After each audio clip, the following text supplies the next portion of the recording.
तुमचीही मुलं अंडी खात नाहीत का? मग हे करून पहा, तुमची मुलं आवडीने तुम्हाला अंडं खायला मागतील. माझी मुलगी 6 वर्षाची आहे आणि तिलाही बिलकुल अंडं खायला आवडत नव्हतं. तिला अंडं म्हटलं की तिला खूप किळसवाणी वाटायचं. पण आता ती सकाळी उठली की रोज मला विचारते की मम्मी माझ्यासाठी अंडं बनवलेलं आहे का? आणि ती खूप आवडीने खाते. त्याच्यासाठी मी एक अंडं उकडून त्याचे 2 भाग करते.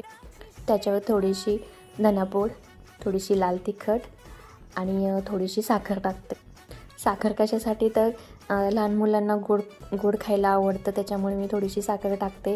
तुम्ही साखरेऐवजी टोमॅटोचा सॉस, शेजवान चटणी म्हणजे जे तुमच्या मुलांना आवडतं ते तुम्ही टाकू शकता, जेणेकरून ते मुलं आवडीने खात. अंडं हे लहान मुलांनी, मी तर म्हणते मोठ्या माणसांनी अंडं रोज खाल्लंच पाहिजे. कारण अंड्यामध्ये प्रथिने, carbohydrate, vitamin A, D, vitamin B12 अशा गोष्टी ह्या मिळत असतात. तर तुम्ही नक्की करून पहा, तुमची मुलंही आवडीने अंडं खातीलच. आजच्या ब्लॉगमध्ये एवढंच. धन्यवाद.